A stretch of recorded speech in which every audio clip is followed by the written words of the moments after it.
Kita lanjutkan perbincangan kita mengenai menanti obat COVID-19. Bersama narasumber kita ada Prof. Zulis Ikawati, Guru Besar Fakultas Farmasi. Selamat sore, selamat malam Prof. Zulis. Selamat malam Mas Vincent. Baik Prof, sejauh ini WHO menyatakan ada dexamethasone yang baru diyakini bisa untuk mengurangi efek dari COVID-19 ini. Nah, bagaimana pemakaian dexamethasone untuk di Indonesia, Prof? Baik, mungkin sebelumnya kita coba melihat dulu tentang dexamethasone ya. Dexamethasone adalah suatu obat golongan kortikosteroid. Itu termasuk obat lama sebetulnya yang biasanya dipakai sebagai anti radang atau anti ya tadi untuk alergi, radang-radang encok dan sebagainya. Namun di sebuah uji klinik di UK di Inggris ada namanya uji klinik recovery, waktu itu dipakai untuk pasien COVID ini dan ternyata terbukti bahwa penggunaan dexamethasone 6 mg sehari itu bisa mengurangi kematian sampai sepertiga pada pasien COVID yang berat yang menggunakan ventilasi mekanik. Kemudian juga bisa mengurangi kematian sampai 1/5 dari pasien yang menggunakan oksigen. Namun demikian tidak berpengaruh pada pasien yang tidak menggunakan bantuan respirasi. Artinya obat ini banyak digunakan atau lebih efektif digunakan pada pasien-pasien dengan kondisi yang berat. Hal ini karena ternyata pada pasien-pasien dengan kondisi berat itu sudah terjadi istilahnya ada inflamasi yang berat atau peradangan yang berat, yaitu menyebabkan adanya pengeluaran berbagai sitokin. Nah, obat ini bisa menghambat dari sintesis ataupun pengeluaran dari sitokin tersebut. Itulah makanya kemudian bisa menekan kematian. Nah, seperti itu. Nah, di Indonesia sendiri dengan adanya hasil uji klinik ini, maka saya sudah mendengar beberapa sejawat dokter sudah juga yang menggunakan dexamethasone ini pada pasien-pasien yang tadi cenderung berat gitu ya. Seperti itu, Mas Wilson. Baik, lalu bagaimana dengan obat-obat lain yang saat ini mulai diteliti di Indonesia, khususnya di Universitas Erlangga, ada single compound dan juga ada obat kombinasi, obat dari beberapa obat kemudian dikombinasikan. Bagaimana dengan obat-obat ini? Apakah nanti meskipun saat ini belum uji klinis, tapi apakah dari senyawa yang dipunya, apakah ini efektif untuk mengurangi resiko kematian terhadap pasien COVID-19 nanti, Prof? Yang saya tahu mengenai obat yang sudah diteliti oleh UNER ya kemarin itu ada 3 regimen, yaitu lopinavir, ritonavir dengan azitromisin. Jadi itu adalah suatu obat yang sudah biasa dipakai juga untuk COVID sebetulnya atau sudah pernah dicoba tetapi belum diuji klinikan. Kemudian lopinavir, ritonavir dengan doxycycline dan hidroksikloroquine dan azitromisin. Jadi secara prakteknya itu obat-obat ini sudah digunakan juga untuk terapi COVID-19 ya, tetapi kemudian kombinasi ini dicoba untuk diuji klinikan oleh kemarin ya oleh UNER, BIN dengan TNI AD. Namun sampai saat ini kita belum melihat hasilnya secara definitif mengenai obat tersebut. Namun demikian dari asesmen yang ada, sebetulnya obat ini sudah cukup banyak dipakai begitu. Begitu Mas Yusuf. Baik, nah tapi sebenarnya penggunaan obat-obat ini untuk pasien positif COVID-19, apakah bisa diratakan, Prof, mengingat setiap badan orang itu berbeda, lalu apakah bisa mengkonsumsi obat-obatan ini secara bersama-sama? Ya, jadi kalau obat-obat ini tentu masing-masing ada spesifikasinya ya. Jadi seperti lopinavir, ritonavir itu diketahui bisa menyebabkan peningkatan enzim liver atau hati, jadi bisa mempengaruhi fungsi hati. Sehingga tentu tidak tepat untuk dipakai pada orang-orang dengan yang sudah punya gangguan fungsi hati, misalnya hepatitis atau apa begitu.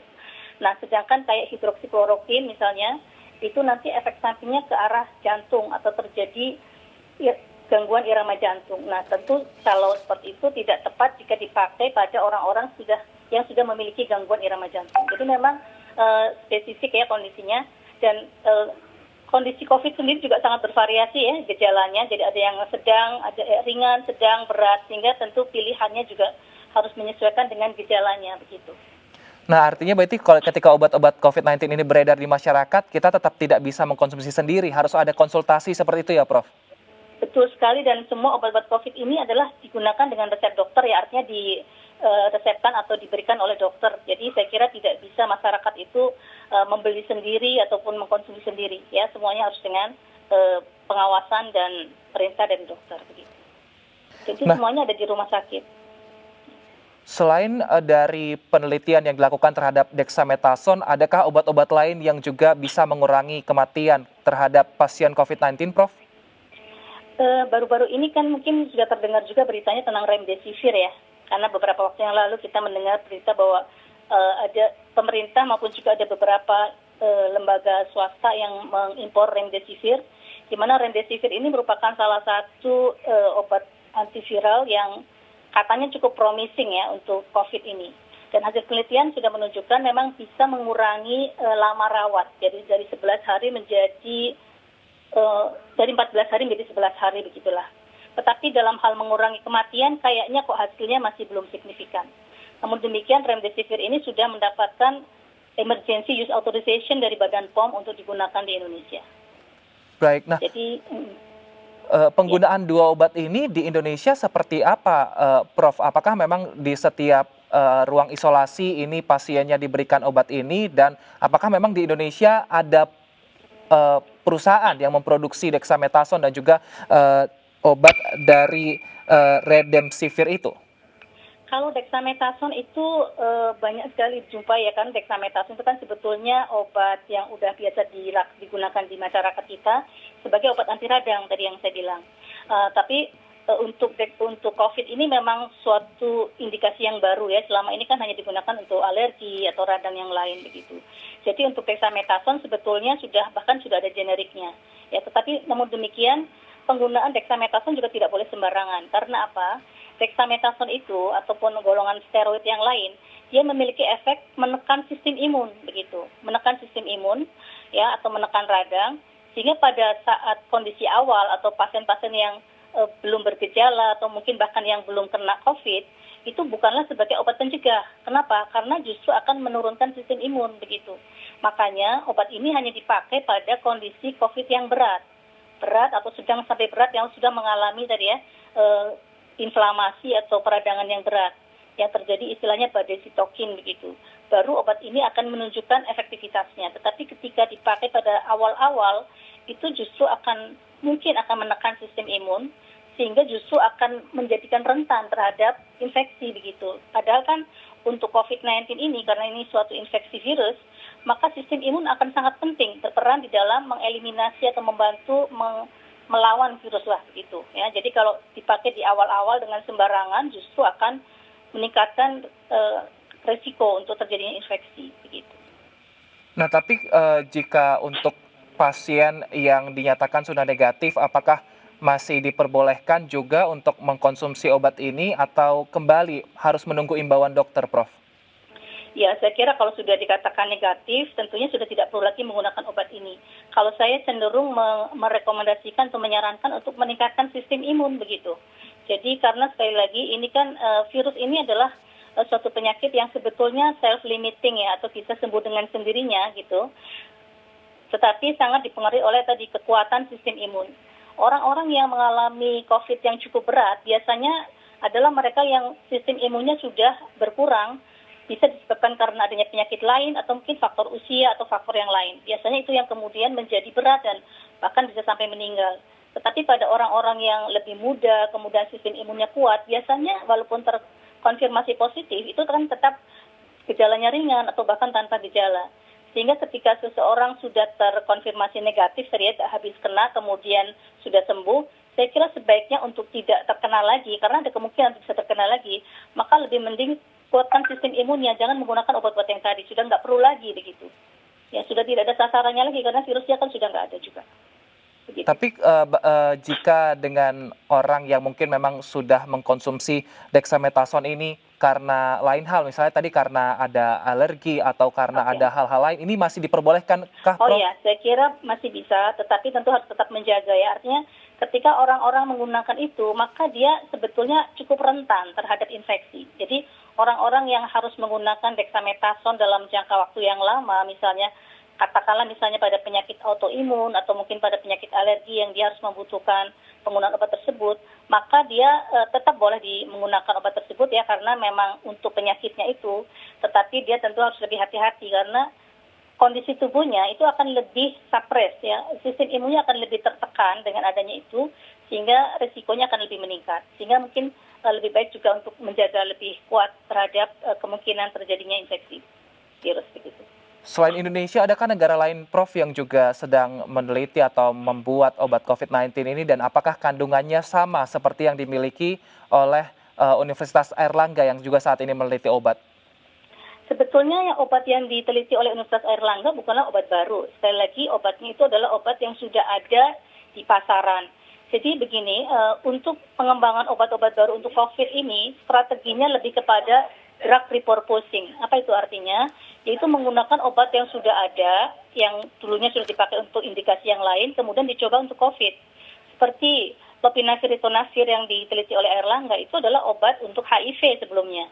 Tetapi kemudian di beberapa negara pada saat COVID itu pertama kali muncul di Cina itu dicoba ya. Kemudian pada saat MERS maupun SARS yang dulu itu juga dicoba, ternyata kayaknya ada efeknya. Maka dicobalah pada COVID ini.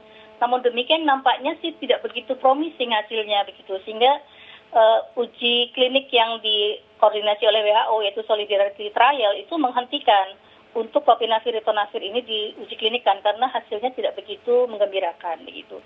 Jadi obatnya itu bukan obat yang baru ya. Jadi tapi itu adalah strategi yang bagus. Kenapa? Karena kalau kita start from the beginning sama sekali kita bikin baru, sintesis baru, itu takes very long time. Ya mungkin butuh belasan tahun untuk jadi obat baru ya. COVID-nya udah lewat. Tetapi justru adalah menggunakan obat yang sudah ada. Seperti hidroksikloroquine, kloroquine. Itu juga sebetulnya kan obat anti malaria. Diujikan untuk COVID gitu. Nah, remdesivir sedikit berbeda ceritanya, tetapi remdesivir itu sudah ready ketika beberapa tahun yang lalu dibuat oleh Gilead Sciences di Amerika untuk memerangi Ebola waktu itu. Nah, pada saat itu belum dipikirkan ada COVID kan, jadi obat ini sudah ada, tapi belum sempat dipasarkan karena Ebolanya juga sudah hilang lagi begitu. Nah, ketika COVID ini muncul pandeminya, maka kemudian Gilead Sciences ini kemudian memunculkan lagi si remdesivir itu diujikan untuk COVID.